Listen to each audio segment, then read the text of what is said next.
So hello everyone to our webinar tonight on the 23-24 operational plan. I notice a few people are just starting to come into the webinar. So welcome to this webinar. I'll just wait a second while people log into the webinar.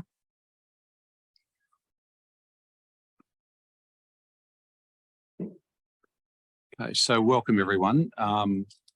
My name's Mark Skelsey, and I am the Engagement and Internal Communications Lead here at Willoughby City Council and your MC tonight.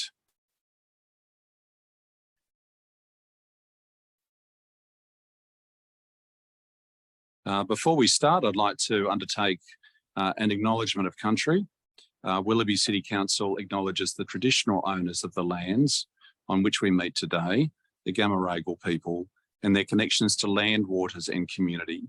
We pay our respects to their elders past and present and extend that respect to all Aboriginal and Torres Strait Islander people, including those who may be in attendance today. So this is the last of our community engagement sessions, focusing on two key corporate planning documents, which are on exhibition until the 15th of June, which is next Thursday. We've already had sessions focusing on our long-term financial plan, which outlines how the council proposes to manage its budget and financial sustainability in the coming decade. It's quite a high-level financial strategy document.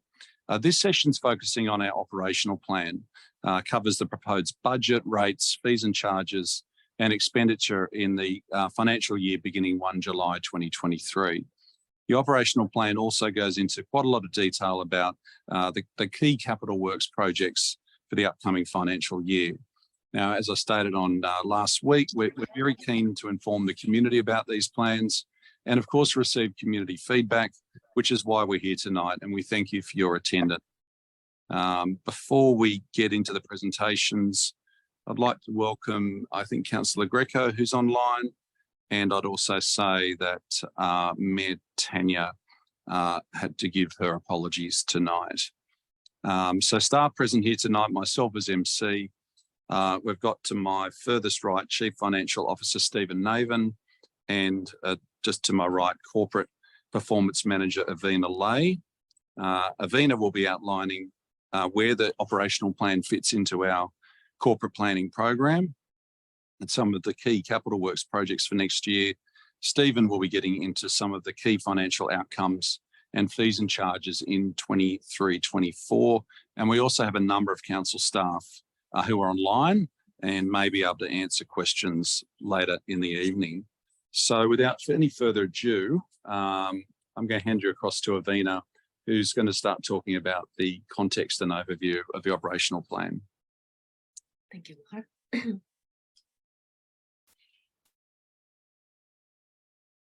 Good evening, everyone. My name is Avina Lay, Corporate Performance Manager at Willoughby City Council. I should just say that, I should just say that, just a quick housekeeping slide, that as we can see there, the session will be recorded and published. We ask that comments be respectful. We will post comments and questions, and we welcome you to do that via the Zoom chat feature. And that can be during the presentations. We may take breaks and respond to the questions or comments that you make.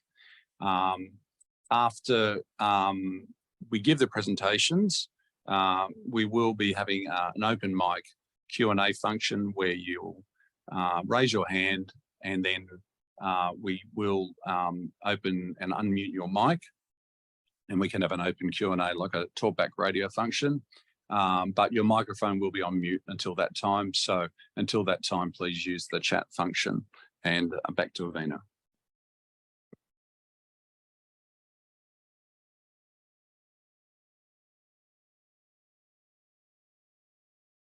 What's currently on exhibitions are the Operational Plan 2023-24, fees and charges, and the long-term financial plan for 28 days from the 18th of May to 15th of June for community feedback.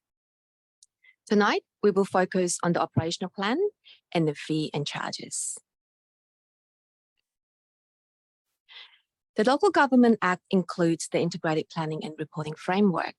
The integrated planning and reporting framework required Council to deliver the Community Strategic Plan, a minimum of 10 years plan, Delivery Program, 4 years plan, and the Annual Operational Plan. The operational plan is a key element of that framework and is required to be adopted by Council by the end of June 2023. The operational plan details the services and projects we will provide and how we will fund this for the year. It includes the annual budget, annual rates, projects and capital works, users' fees and charges, and show how we measure our progress.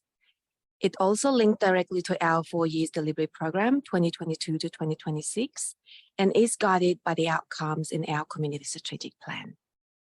Our future will be 2032. The guided outcomes in our Community Strategic Plan, our future will be 2032 are a city that is green, a city that is connected, inclusive and resilient, a city that is livable, a city that is prosperous and vibrant, a city that is effective and accountable.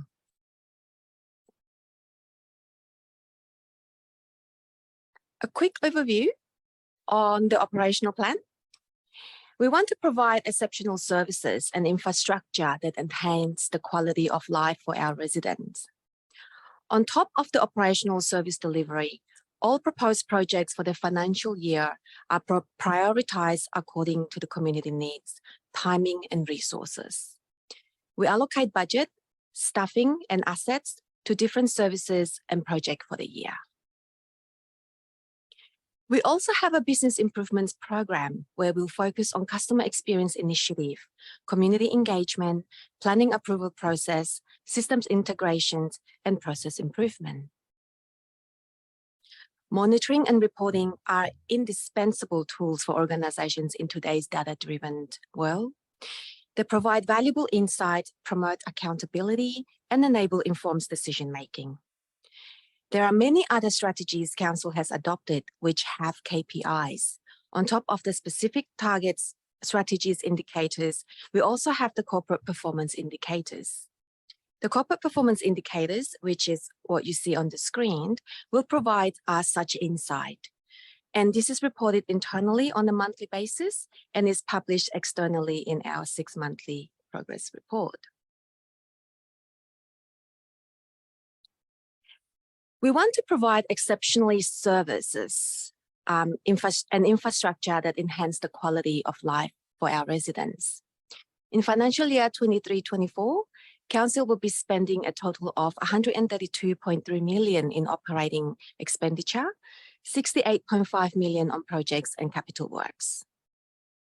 Beside projects and capital works, Council also provides a wide variety of services to the community. The pictures on the left highlighted some of the services managed by councils.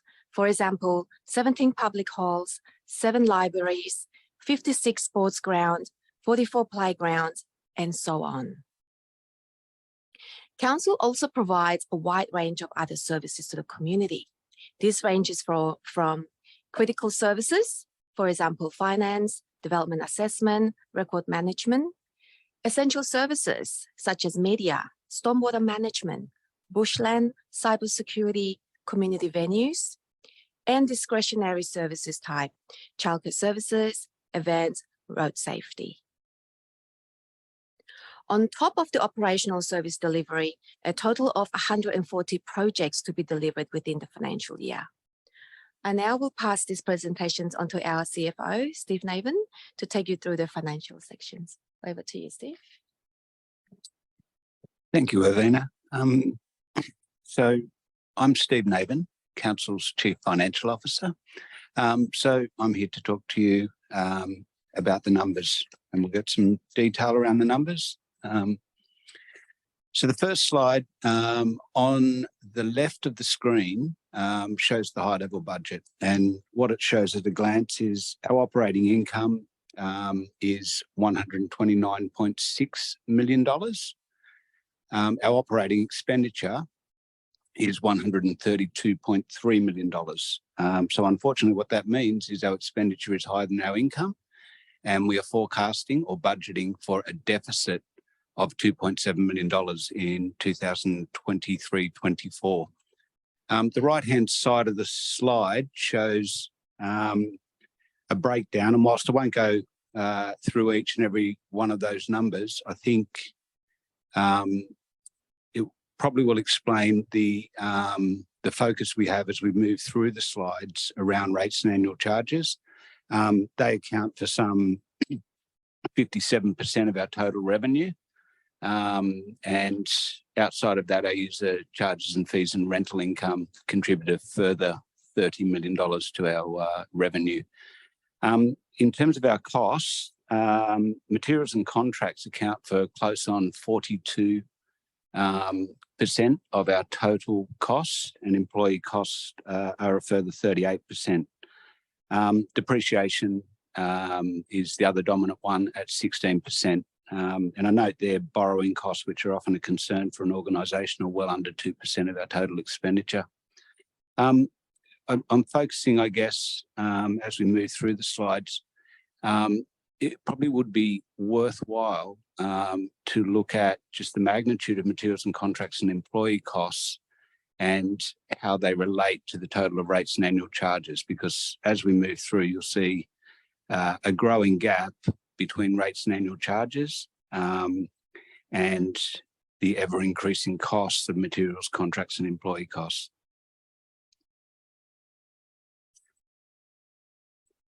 So going into a little bit of detail, specifically around the challenges.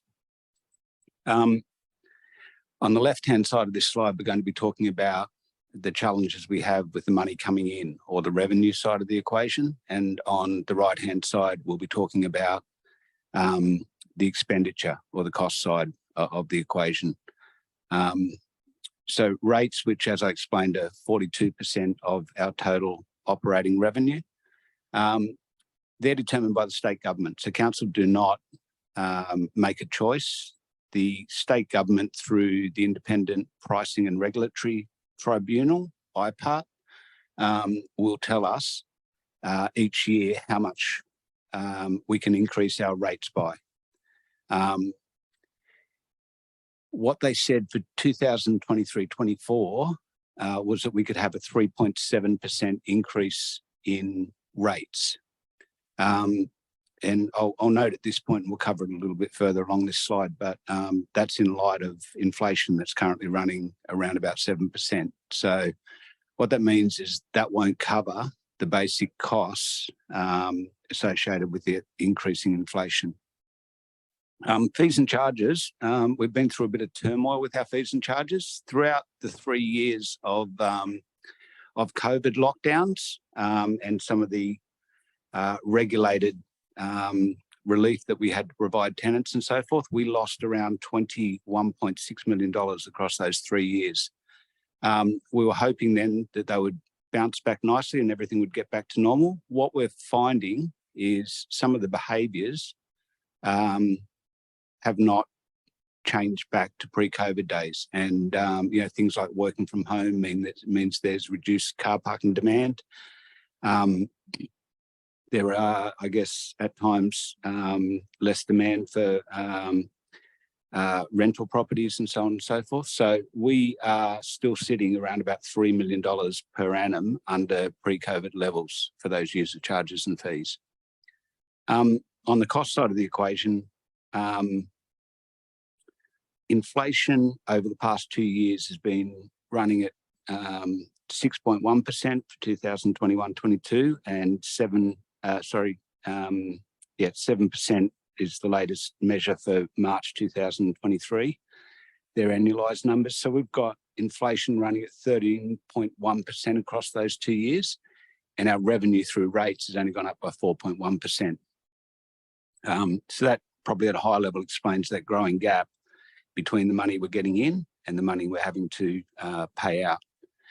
Some specific examples: our fuel's up 8% year on year. Our general insurance is up 5% year on year. Construction's a big one. We talked about all of the very good projects that we're doing in the coming year. I'm sure anybody who's familiar with the industry will understand that construction costs are up 10% and then some. and our workers' compensation premiums are also up 19.2%. So that's a real challenge, the inflation. The other one that is really difficult from a cost containment perspective is the labour market.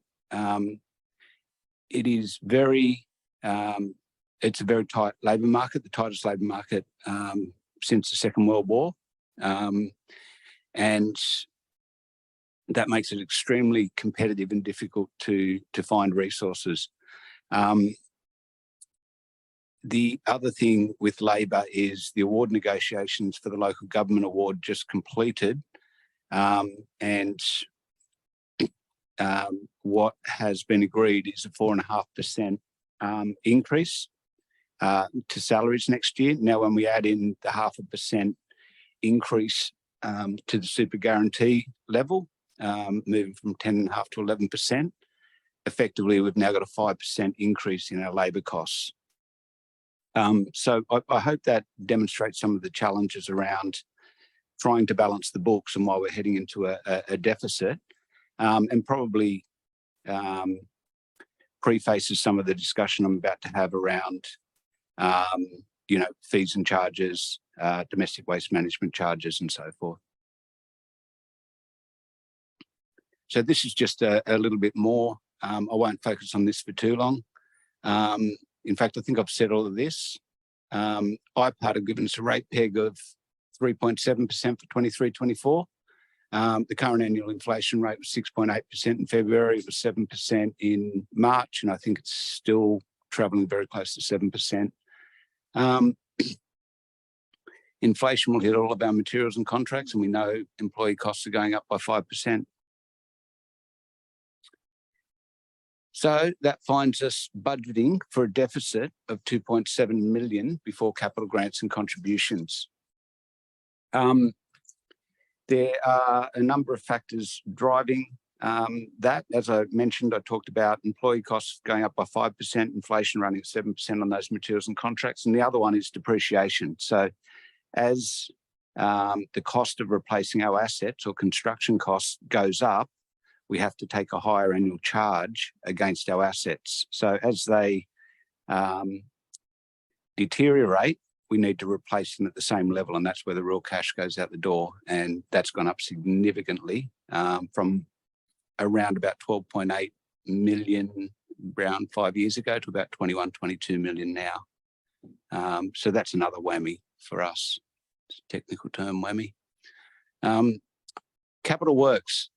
So we are spending, or intend to spend, we plan to spend $29.7 million in cultural and leisure assets. Now that's dominated by the Willoughby Leisure Centre, which we plan to spend around $27 million on that facility in the next financial year.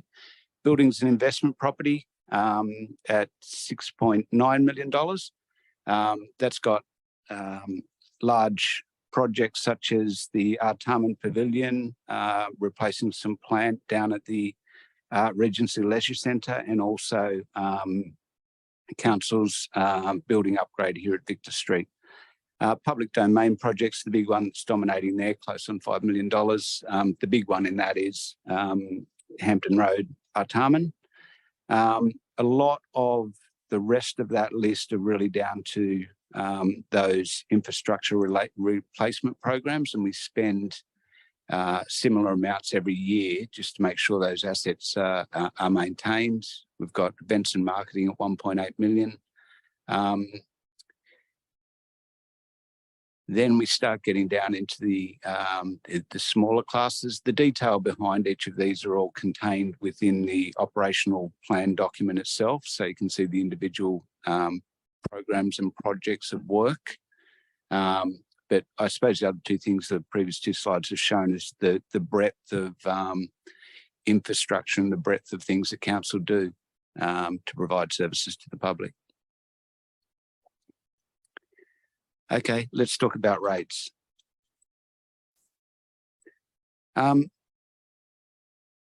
So we, as a council, despite the entire council industry lobbying long and hard for the state government to reform the way we do rates. We're still under an archaic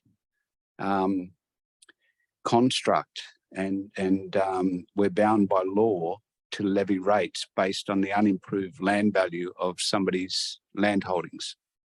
Okay, so what that means is we have very little flexibility, and there is a very strong argument as well that that doesn't deliver an equitable outcome. So we will get a 3.7% increase on our rate peg. So we cannot levy more than 3.7% more than we did last year. That's the maximum, what we refer to as a maximum permissible income.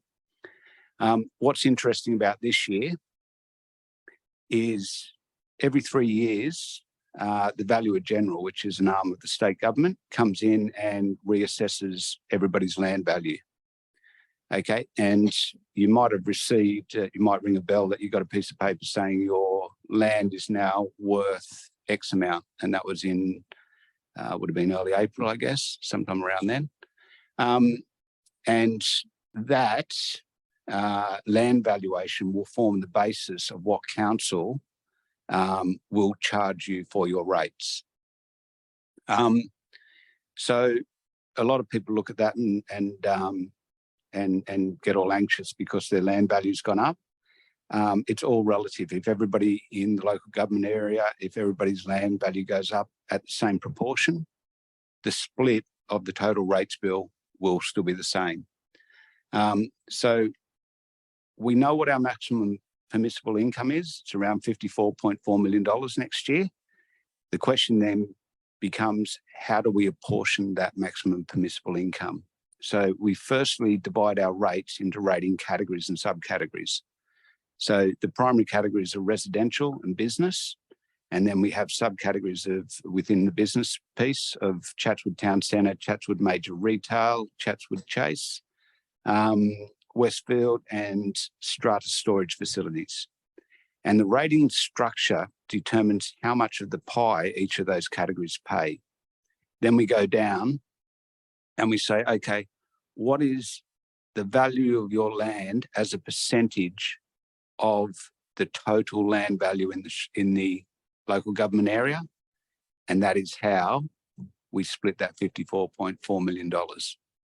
So underlying that, and as I said, in my view, it's quite an archaic construct. Underlying that view is if you have a large land holding or an expensive land holding, you share a higher burden or a higher proportion of that rates burden. It presupposes that if you own land, you have more disposable cash, and I'm not sure that's always true. The other thing around that is it presupposes that if you own land, you're consuming more services than those that don't, and I'm not sure that's the case either. And that's the premise for me wondering whether or not that's equitable. Moving right along. Interestingly, 56% of Willoughby's residential ratepayers pay a standard minimum rate amount because their property values compared to all properties within the LGA are lower. So they don't really even hit the threshold. Now that's mainly people who live in units and multi-dwelling properties. So that's 56%, it's quite a high proportion. That minimum rate will increase by 3.7 from $850 a year to $881 per year. And then the other 44% of our residential ratepayers will be levied rates based on that new value they receive from the Valuer General. Okay, domestic waste management charge. The exhibited operational plan and budget proposes a 10% increase in the domestic waste management charge. The reason we're proposing that is these are in no particular order. Waste management volumes have gone up, possibly resulting from increased working at home, possibly from people being more house proud because they're spending more time there during and post-COVID. another big influencing factor is inflation's at 7%, and all of our waste management contracts for collection and disposal have clauses in them which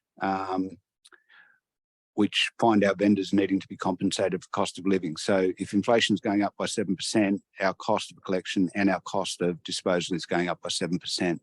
And the third piece is we need to build a reserve to fund the upfront investment and the increased costs associated with the state government's waste and sustainable materials strategy. Okay, so what the state government has mandated is that all councils by the year 2030 must have a solution for separating food and garden organics, or food organics have to go into a green bin and that'll be separated out from your general waste. So there's a huge upfront cost. We don't even know what a waste processing facility would look like for that. And that's going to be a massive cost for councils that we need to start building so that we don't end up having an extraordinarily high increase at some point in the future.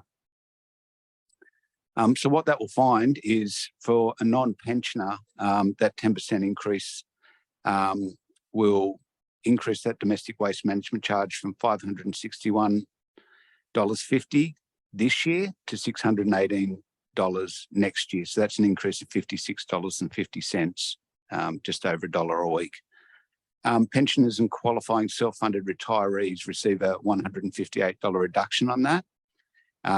So their domestic waste management charge will increase by $28.50 per year. Okay. Rates and annual charges. Council has a hardship policy. We realise that there are difficult economic times right now. We have a policy in place and have done for a long time to prevent financial hardship on ratepayers.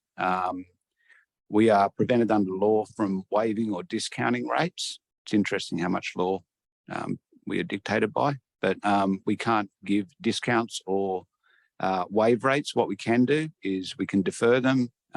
We can make them interest-free, and we can set up payment plans to ensure that our ratepayers aren't feeling pressure.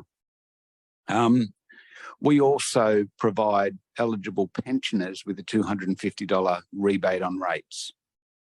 In addition, we also provide a $158 discount on the domestic waste management charge to both eligible pensioners and qualifying self-funded retirees.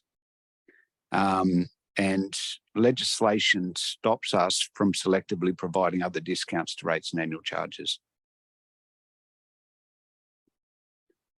Okay, fees and charges. The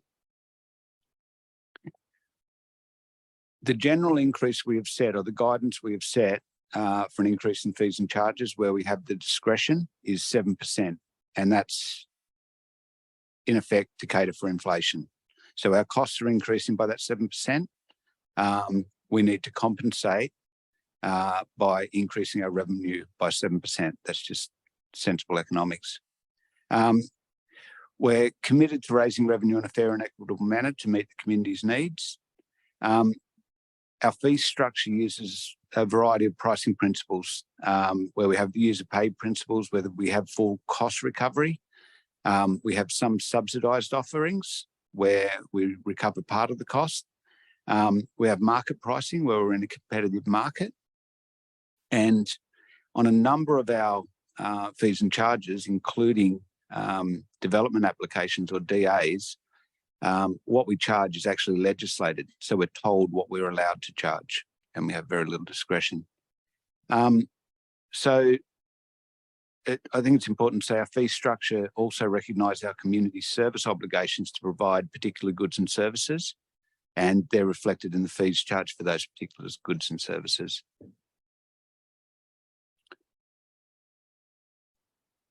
Okay, so that's enough of the numbers. I'll now hand over to Avina again for some more interesting stuff around project and capital works. Thank you, Steve.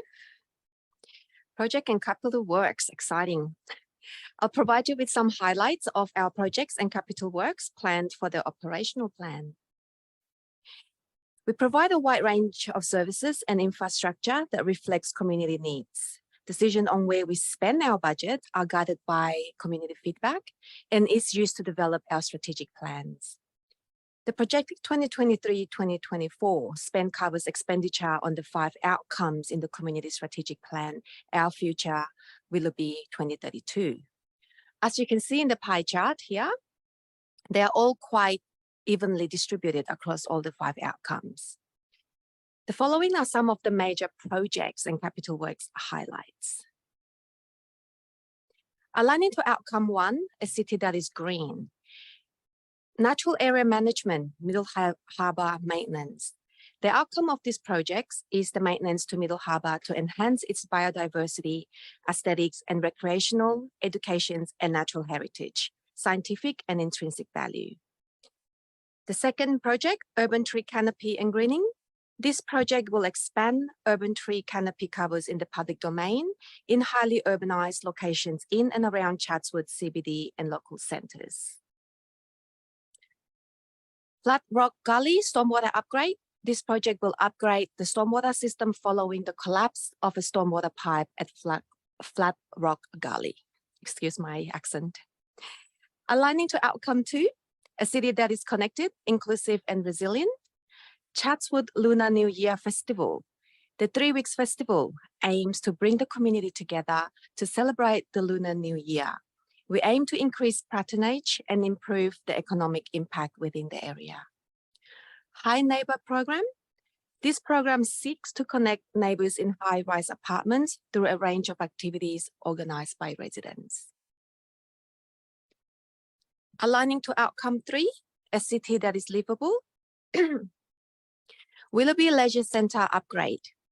This project will create modern aquatic facilities and enable tailored services to be provided, including learn to swim, rehabilitation programs, fitness and training, and aquatic family fun. Constructions commence in 2022-2023 and is currently scheduled for completions in the second quarter of 2024-25.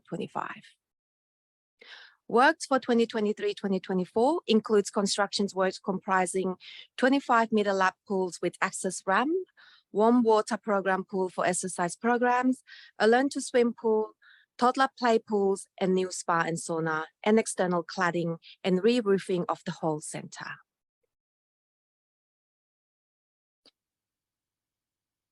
Greening Our City Grant Program. Apology in advance as we have made a human error in capturing the detail for this project. This is no longer proposed to occur in Edward Street leased outdoor dining areas as referred to in operational plan on public exhibitions.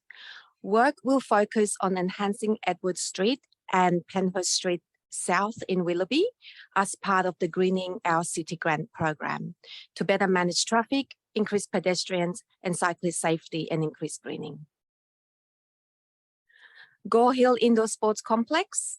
This new multi-sports facility will be an inclusive community hub that provides recreation and leisure opportunity for people of all ages and ability. Thompson Oval Synthetic Surface Renewal. This project will deliver a safe, functional playing surface at the Oval to maximize access by and meet the need of sporting groups, community members, and Artarmon Public School. Essential Housing, Abbott Road. This project will convert a vacant property into affordable housing for key workers within Willoughby in close proximity to schools, transport and shops. It will help retain employees for local businesses. Sports Ground Pavilion Upgrade. Again, my apology in advance as we made a human error in capturing the detail for this project. The upgrades are proposed to be at Artarmon Reserve Pavilion and Narrabeen Oval Pavilion, not at Bicentennial and Castle Cove Ovals as proposed in the plan. Work for 23-24 includes planning for Artarmon Reserve Pavilion with constructions to be undertaken in future years. At Narrabeen Oval Pavilion, works will see improvement to flooring, storage and furniture. Aligning to outcome 4, a city that is prosperous and vibrant. Chatswood CBD special event, Culture Bites. Culture Bites, a year-long calendar of cultural activities and events, both ticketed and free within the Chatswood CBD, will be delivered. Aligning to outcome 5, a city that is effective and accountable. Narrabeen Local Centre Streetscape. We will upgrade Narrabeen Local Centre Streetscape and provide easier access for pedestrians, cyclists, and bus passengers to improve and extend visitation time to create higher economic activity, supporting business retention and growth. Hampden Road Artarmon Streetscape upgrade.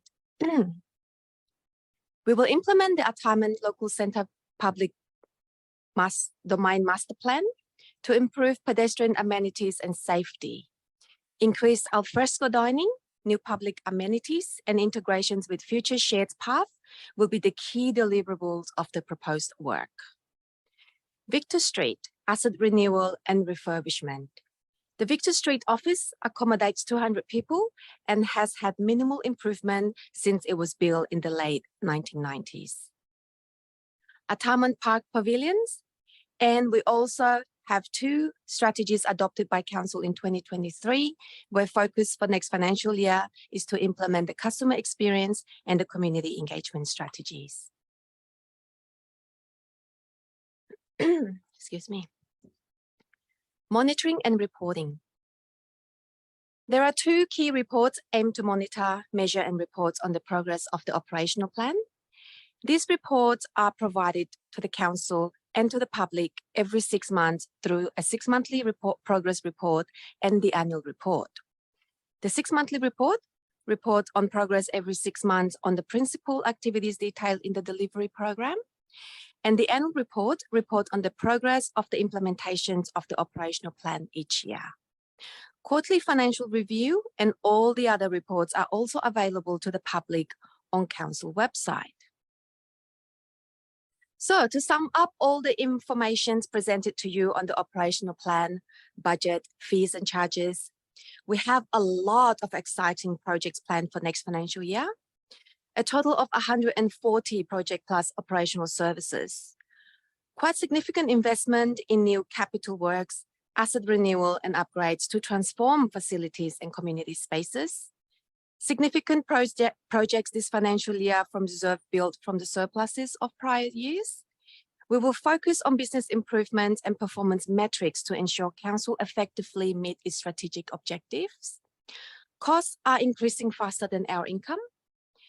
Council approach to addressing this pressure is outlined in our long-term financial plan and aligned to priorities from the CSP, the Community Strategic Plan and the delivery program.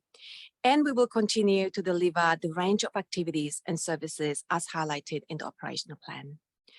And now we'll pass this on to Mark, who will facilitate the next session. Great. Thanks, Avina, and thanks, Stephen, as well. So now it's open to the people who've logged in. I noticed that we don't have any chats that have come through during the presentation, but we would like that if you would like to ask a verbal question, we would ask that you raise your hand to let us know, and then we will unmute your microphone and then you can ask the question. Now, I can't see that anyone's raised their hand at this stage. Yes, we do. Councillor Greco.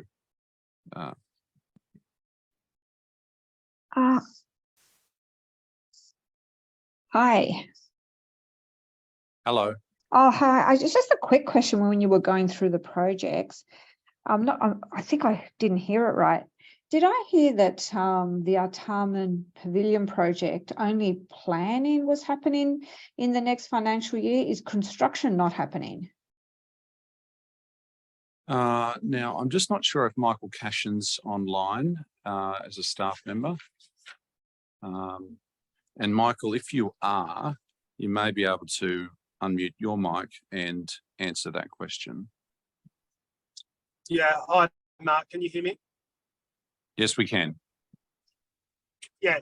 No, Councillor Greco, as you know, it's mooted for construction, so that must be a typo or human error. The construction is definitely progressing Oh, okay. in that financial year, if not before, hopefully. Oh, okay. Sorry, I just heard planning. I went, oh no, I thought they were up to construction. Yep. Okay, thank you. Okay, would anyone else like to ask a question?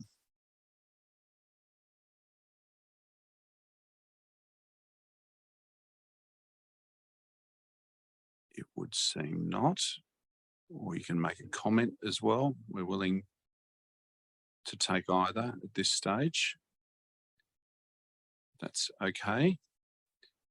I'm going to sound like an auctioneer, say, and it's like, what do you say? Calling your first call, second call,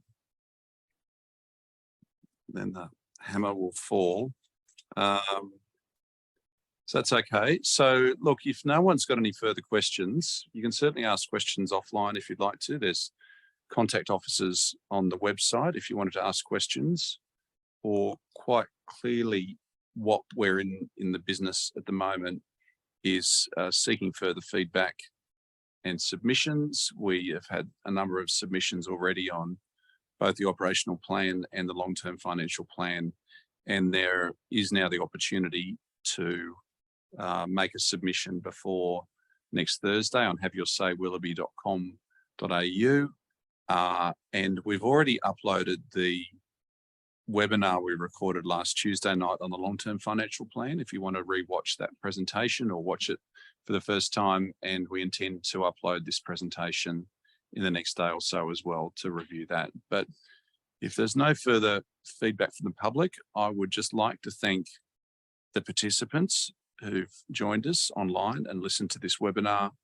And I'd also like to thank the staff as well for presenting and being on standby as well for any questions. So without any further ado, I call the meeting to a close.